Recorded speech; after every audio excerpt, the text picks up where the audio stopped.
Hello' friend, স্বাগতম জনাইছোঁ মোৰ অন্য এটি ভিডিঅ'লৈ। আশা কৰোঁ সকলোৱে ভালে আছে। আৰু এইফালে যাবলৈ ওলাইছোঁ গীৰ্জা। আজি যিহেতু পূৰ্ণ শুক্ৰবাৰ, আমাৰ গুড ফ্ৰাইডে হয় নহয়, তো সেয়াই এইপিনে ৰেডি হৈ লৈছোঁ আৰু এতিয়া যাম। আৰু এইপিনে মা, মই, বেটি আমি গৈ আছোঁ আৰু এয়া এতিয়া পামেই আৰু অকণমান মানে পাৰ কৰি ভিডিঅ'বোৰ কৰি লৈছোঁ। এইপিনে আহি পাই গ'লোঁ। তো আজিৰ দিনটোত আমাৰ প্ৰভু যীশু খ্ৰীষ্টক ক্ৰুচত দিছিলে, তো সেইকাৰণে সকলোৱে মানে আজিৰ দিনৰ পূৰ্ণ শুকুৰবাৰটো মানে গুড ফ্ৰাইডেটো। তো এইপিনে আমি আহি পোৱা মানে ইমান মানুহ অহা নাছিলে, লাহে লাহে আৰু এটা দুটাকৈ আহি মানে ভৰ্তি হৈছে। তো লেডিজ ফালে অকণমান আছে, জেণ্টছ ফালে নাইয়ে বাৰু। তো এতিয়া লাহেকৈ আহি আছে মানুহবোৰ, আৰম্ভ হোৱাৰ আগতে আহিছিলোঁ। এইপিনে সেয়া প্ৰভু যীশু খ্ৰীষ্টৰ মৃত্যুদিনৰ উপলক্ষে বৰ ধুনীয়াকৈ শিক্ষা দি আছিলে আৰু তাকে অকণমান ভিডিঅ' কৰি লৈছোঁ। তাৰপিছত মানে আজি তিনিগৰাকীৰ ভাগত আছে, তিনিগৰাকীয়ে শিক্ষা দিব। তো সেয়াই প্ৰথম আমাৰ ককা এজনে দি আছে, তাৰপিছত আকৌ দুগৰাকী দিব।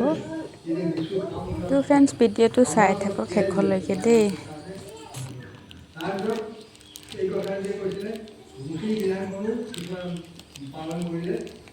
নিশ্চয় তেওঁ আমাৰ যাতনা বুলিলে, আমাৰ ৰোগৰ ভাৰ বলে, তথাপি আমি তেওঁক আঘাতিত, ঈশ্বৰৰ দ্বাৰা প্ৰভাৱিত আৰু দুখীত যেন জ্ঞান নকৰিলোঁ। কিন্তু আমাৰ অধৰ্মৰ নিমিত্তে, অধৰ্মবোৰৰ নিমিত্তে তেওঁ পোচা হ'ল আৰু তেওঁ হ'ল আমাৰ অপৰাধবোৰৰ নিমিত্তে তেওঁ গুৰি কৰা হ'ল। আমাৰ ভক্তিজনক শাস্তি তেওঁৰ ওপৰত পৰিল আৰু তেওঁৰ গাৰ সাজ প্ৰভাৱ কোবৰ দ্বাৰাই আমি সুস্থ হ'লোঁ। চব ঈশ্বৰৰ বাহিৰত তেওঁ কিমান কষ্ট কৰিলে আমাৰ কাৰণে।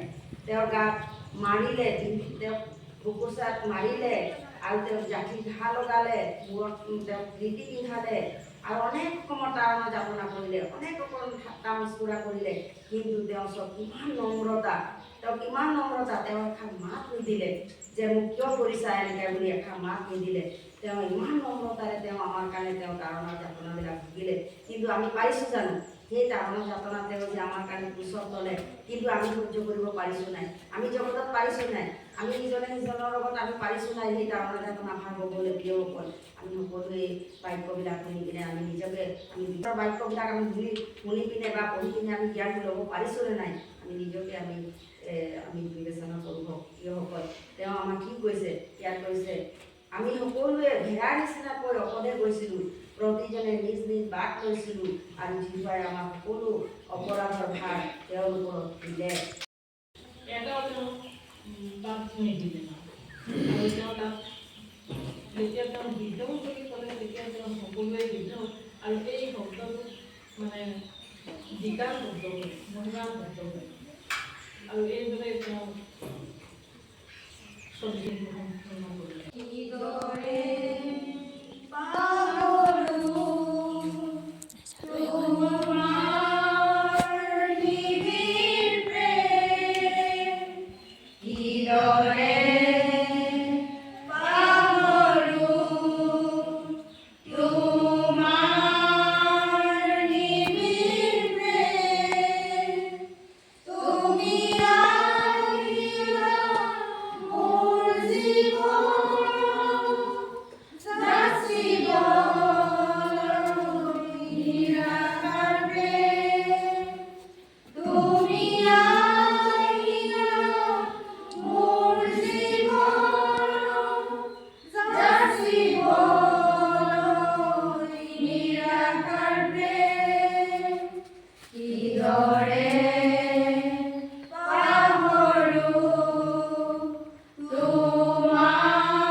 যে তেওঁলোকে যি চাবুকেৰে তেওঁবিলাকক কোবাইছিলে, সেই কোবনিটো আছিলে আমাৰ কি হ'ল, যিবিলাক গাত আমাৰ পাপৰ গাৰ যিবিলাক চেকা আছিলে, সেই চেকাবিলাক বাছ আমাৰ প্ৰভু যীশু খ্ৰীষ্টই যাতে আমাৰ পাপৰ চেকাটো তেওঁক আঁতৰাইছিলে। সেই চাবুকৰ কোবটো হৈছিলে যে আমাৰ পাপৰ চেকাবিলাক তেওঁ আঁতৰালে। সেই চাবুকৰ কোবটো যি দাগ নেকি আমাৰ গাত লাগি আছিলে, সেই দাগটোহে আমাৰ যাতে তেওঁ যি চাবুকৰ কোববিলাক খাইছিলে সেই চাবুকৰ কোবৰ পৰা তেওঁ আমাৰ পাপৰ চেকাটো আঁতৰালে, অকল দাগটো আঁতৰাইছে। আৰু যি নেকি আমাৰ পাপৰ কাৰণে তেওঁ যি তেজ বোৱালে, আমাক যি আমি নেকি এতিয়া পানীত যি বাপ্তাইজিত লৈছিলোঁ, সেই বাপ্তাইজিতৰ কাৰণে তেওঁ যাতে সেই পাপৰ যে তেওঁৰ কালভাৰী ক্ৰুচৰ সেই ক্ৰুচৰ তেজটো দি আমি যাতে এতিয়া প্ৰভু যীশুত আমি বাপ্তাইজিত হ'ব লাগিব। প্ৰভু যীশুত যে সেই পবিত্ৰ আত্মা জুই বুলি কৈছে ন, সেই জুইৰ আৰু তেজৰ লগত সম্পৰ্ক আছে তাত। যে সেই সম্পৰ্ক থকাৰ কাৰণে যে আমি সেই তেজত আমি প্ৰভু যীশুৰ তেজত যাতে আমি জীৱন পাব পাৰোঁ। আৰু প্ৰভু যীশু যেতিয়া ক্ৰুচত ক্ৰুচৰ আগদিনাখন নিশ্চয় আমাৰ যেনেকৈ আমাৰ মামা বগুণ মামাই যেনেকৈ এতিয়া শিক্ষা দিওঁতে মানে বাইবেলৰ পথ পঢ়োঁতে মানে কৈ দিছিলে যে সেই ক্ৰুচৰ আগমুহূৰ্তত তেওঁ যি প্ৰভু ভোজ দিছিলে, সেই প্ৰভু ভোজটো প্ৰভু যীশুৱে নিজেই গ্ৰহণ নকৰিলে, মই নিজেই গ্ৰহণ কৰিব নোৱাৰোঁ বুলি ক'লে। যেতিয়ালৈকে নেকি মোৰ পিতৃৰ ইচ্ছা নহয় তেতিয়ালৈকে মই সেই প্ৰভু ভোজ গ্ৰহণ কৰিব নোৱাৰোঁ বুলি ক'লে।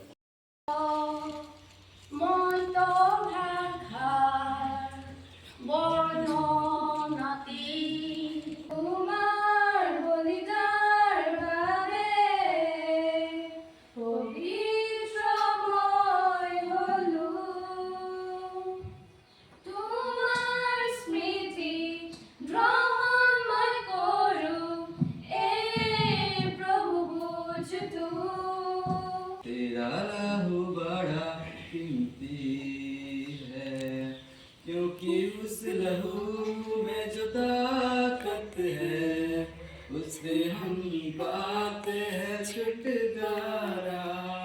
क्योंकि उस लहू में जो ताकत है उससे हम पाते हैं छुटकारा। तेरा लहू बड़ा कीमती है प्रभु, तेरा लहू बड़ा कीमती है।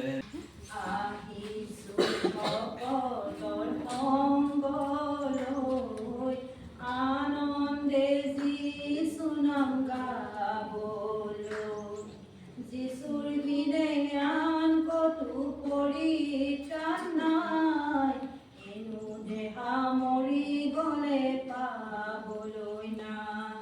স্বৰ্গত থকা দয়ালু পবিত্ৰ পিতৃ, তোমাৰ নাম ধন্য হওক প্ৰভু।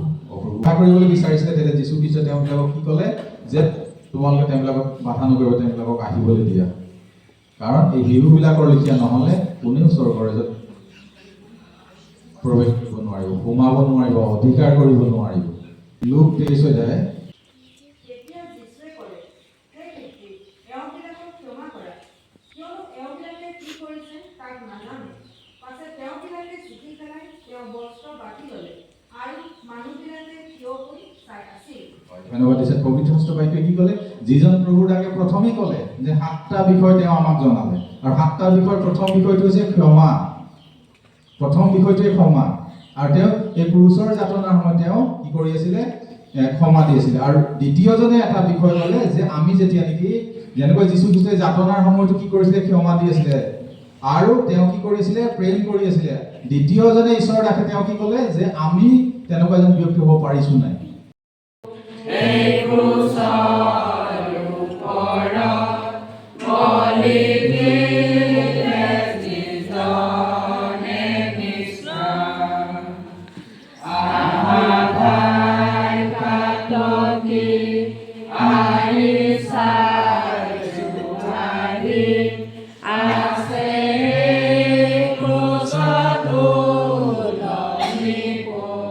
তাৰপিছত গীৰ্জা ছুটি হ'ল আৰু আমাক এয়া দেখিছিলে নাস্তাৰ কাৰণে এইবোৰ দিছে। তো গীৰ্জা ছুটি হোৱাৰ পিছত গোটেই মানুহবোৰে খাই লৈছে চাহৰ লগত। তো ফ্ৰেণ্ডছ আজিলৈ আহিছোঁ দেই, বাই।